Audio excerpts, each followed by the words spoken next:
प्यारी माँ और बाबा, चरण स्पर्श। बाबा, मुझे मालूम है लिफाफे पर मेरी हस्तलिपि देखकर उसे खोलते हुए तुम्हारे हाथ कांप जाएंगे। तुम बड़े एहतियात से इस लिफाफे को खोलोगे कि कहीं भीतर रखा मेरा खत फट न जाए।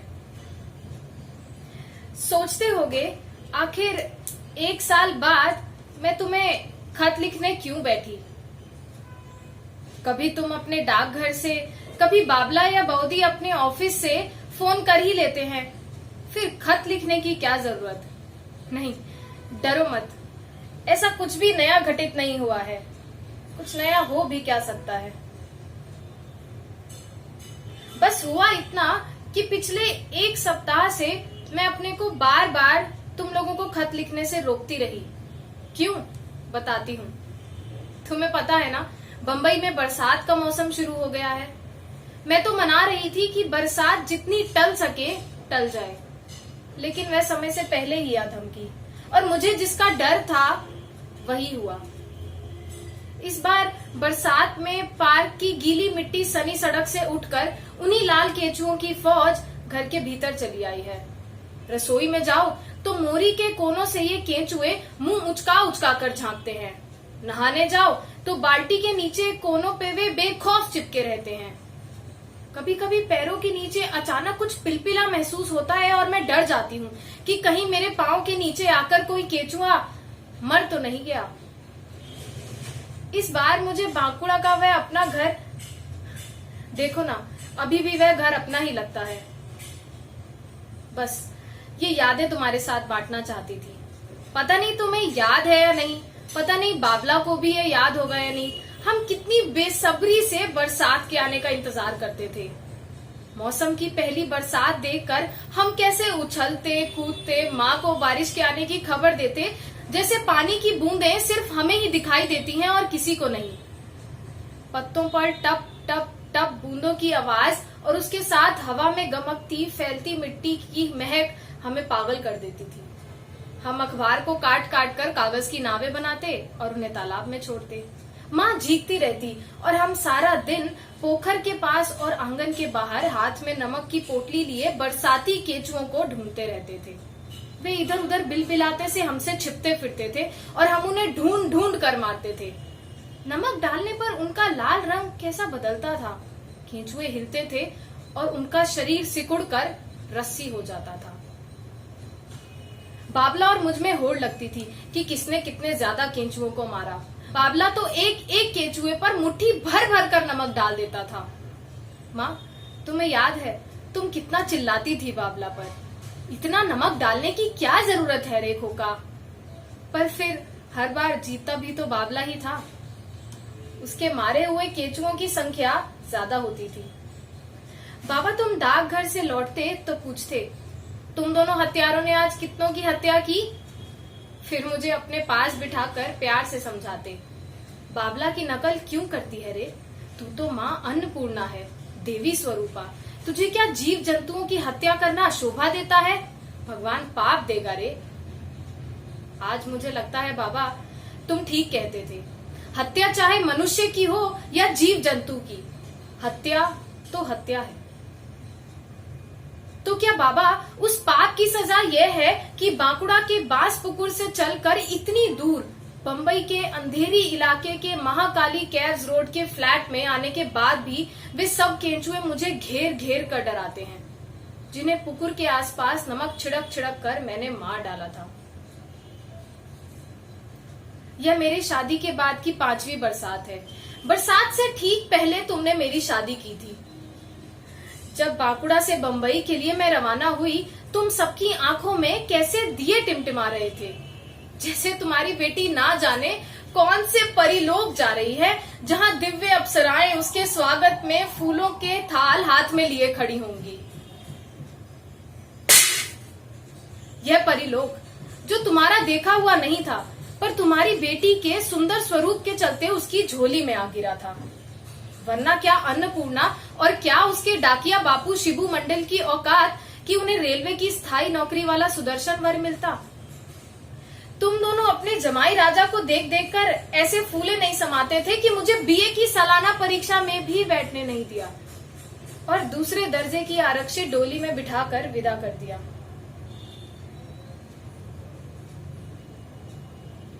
जब मैं अपनी बिछुआ झांझर संभाले इस परी लोक के द्वार दादर स्टेशन पर उतरी तो लगा जैसे तालाब में तैरना भूल गई हूँ। इतने आदमी तो मैंने पूरे गांव में नहीं देखे थे। यहाँ स्टेशन के पुल की भीड़ के हुजूम के साथ सीढ़ियां उतरते हुए लगा जैसे पेड़ के सूखे पत्तों की तरह हम सब हवा की एक दिशा में झर रहे हैं। देहाती सी लाल साड़ी में तुम्हारे जीवन भर की जमा पूंजी के गहने और कपड़ों का बक्सा लिए जब अंधेरी की ट्रेन में मैं इनके साथ बैठी तो साथ बैठे लोग मुझे ऐसे घूर रहे थे जैसे मैं और बाबला कभी कभार कलकत्ता के चिड़ियाघर में वन मानुष को घूरते थे। और जब महाकाली कैव्स रोड के घर का जंग खाया ताला खुला तो जानते हो सबसे पहले दहलीज पर मेरा स्वागत किसने किया? दहलीज की फांकों में सिमटे सरकते गर्दन उचकाते लाल लाल केंचुओं ने। उस दिन मैं बहुत खुश थी। मुझे लगा मेरा बांकुड़ा मेरे आंचल से बंधा बंधा मेरे साथ चला आया है। मैं मुस्कुराई थी पर मेरे पति तो उन्हें देखते ही खूंखार हो उठे। उन्होंने चप्पल उठाई और चटाक चटाक सबको रौंद डाला। एक एक बार में उन्होंने सबका काम तमाम कर डाला। तब मेरे मन में पहली बार इन केंचुओं के लिए माया ममता उभर आई थी। उन्हें इस तरह कुचले जाते हुए देखना मेरे लिए बहुत यातनादायक था।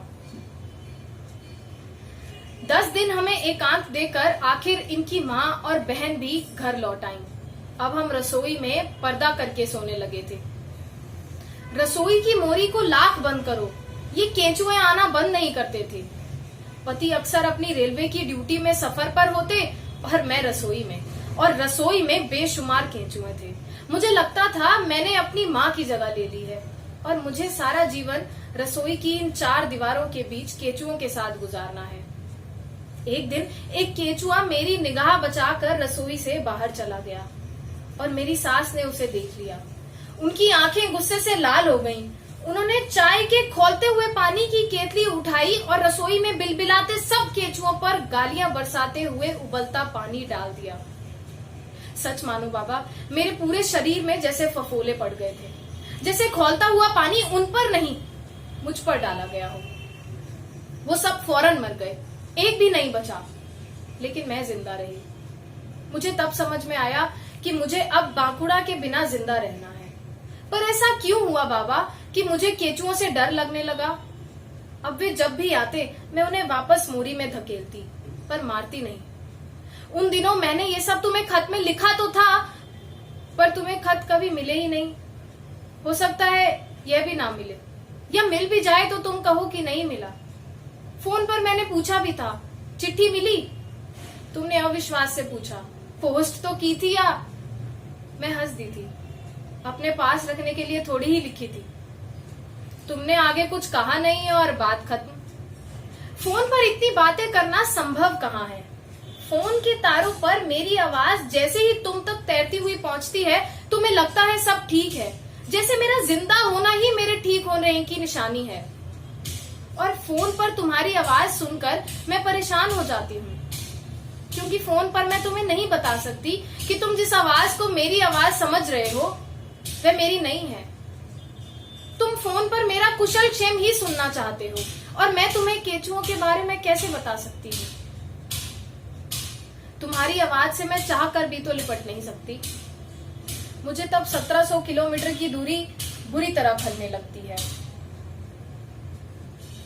इतनी लंबी दूरी को पार कर 1.5 साल पहले जब मैं वहां बांकुड़ा पहुंची थी, मुझे लगा था मैं किसी अजनबी गांव में आ गई हूँ जो मेरा नहीं है। मुझे वापस जाना ही है, यह सोचकर मैं अपने आने को भी भोग नहीं पाई। मैंने शिथिल होकर खबर दी थी कि मुझे 3रा महीना चढ़ा है।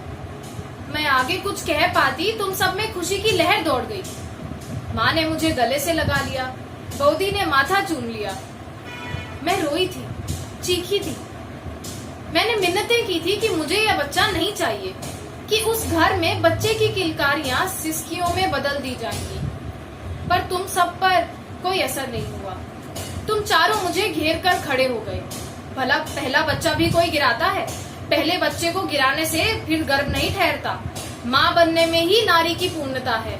माँ बनने के बाद सब ठीक हो जाता है, औरत को जीने का अर्थ मिल जाता है। माँ, तुम मुझे अपनी तरह पूर्ण होते हुए देखना चाहती थी। मैंने तुम्हारी बात मान ली और तुम सबके सपनों को अपने पेट में संजोकर वापस लौट आई। वापस उसी महाकाली की गुफाओं वाले फ्लैट में, उन्हीं केचुओं के पास। बस फर्क यह था कि अब वे बाहर फर्श से हटकर मेरे शरीर के भीतर रेंग रहे थे। 9 महीने में अपने पेट में एक दहशत को आकार लेते हुए महसूस करती रही। 5वें महीने मेरे पेट में जब उस आकार ने हिलना डुलना शुरू किया, मैं डर से कांपने लगी थी। मुझे लगा मेरे पेट में वही बरसाती केचुए रेंग रहे हैं, सरक रहे हैं। आखिर वह घड़ी भी आई जब उन्हें मेरे शरीर से बाहर आना था। और सच माँ, जब लंबी बेहोशी के बाद मैंने आंखें खोलकर अपनी बगल में सिलवटों वाली चमड़ी लिए अपनी जुड़वा बेटियों को देखा, मैं सकते में आ गई। उनकी शक्ल वैसे ही गिजगिली लाल केचुओं जैसी झुर्रीदार थी। मैंने तुमसे कहा भी था, देखो तो माँ, ये कितनी बद शक्ल है, पतले पतले ढीले ढीले हाथ पैर और सांवली मरगिल्ली सी। तुमने कहा था, बड़ी बोकी है रे तू, कैसी बातें करती है, ये तो साक्षात लक्ष्मी सरस्वती एक साथ आई है। तुम सबने कलकत्ता जाकर अपनी बेटी और जमाई बाबू के लिए कितनी खरीदारी की थी। बौदी ने खास सोने का सेट भिजवाया था। सब दान दहेज समेट कर तुम तो यहाँ आई और 40 दिन मेरी, इन दोनों की और मेरे ससुराल वालों की सेवा टहल करके लौट गई। इन लक्ष्मी सरस्वती के साथ मुझे बांधकर तुम तो बाकुड़ा के बासपुकुर लौट गई। मुझे बार बार यही सुनना पड़ा। एक कपाल कुंडला को अस्पताल भेजा था, 2 को और साथ ले आई। बाबा, कभी कभी मन होता था इन दोनों को बांधकर तुम्हारे पास पार्सल से भिजवा दूं, कि मुझसे नहीं संभलती। अपनी ये लक्ष्मी सरस्वती सी नाती ने तुम्हें ही मुबारक हो। पर हर बार इनकी बिटर बिटर सी ताकती हुई आंखें मुझे रोक लेती थी। माँ, मुझे बार बार ऐसा क्यों लगता है कि मैं तुम्हारी तरह एक अच्छी माँ कभी नहीं बन पाऊंगी, जो जीवन भर रसोई की 4 दीवारी में बाबला और मेरे लिए पकवान बनाती रही और फालिज की मारी ठाकुर माँ की चादरें धोती समेटती रही। तुम्हारी नातिनों की आंखें मुझसे वह मांगती हैं जो मुझे लगता है मैं कभी उन्हें नहीं दे पाऊंगी। इन 5-7 महीनों में कब दिन चढ़ता, कब रात ढल जाती, मुझे तो पता भी नहीं चला। इस बार की बरसात ने आकर मेरी आंखों पर छाए सारे पर्दे गिरा दिए हैं। ये दोनों घिसटना सीख गई हैं। सारा दिन कीचड़ मिट्टी में सनी केचुओं से खेलती रहती हैं।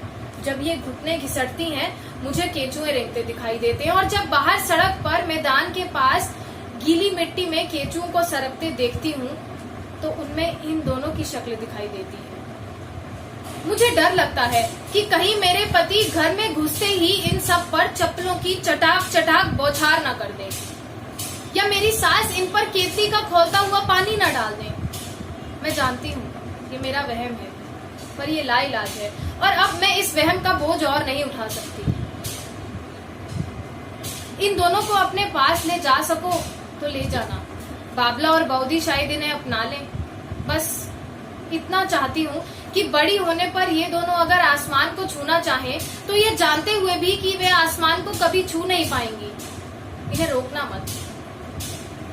इन दोनों के रूप में तुम्हें तुम्हारी बेटी सूद सहित वापस लौटा रही हूँ। इनमें तुम शायद मुझे देख पाओ।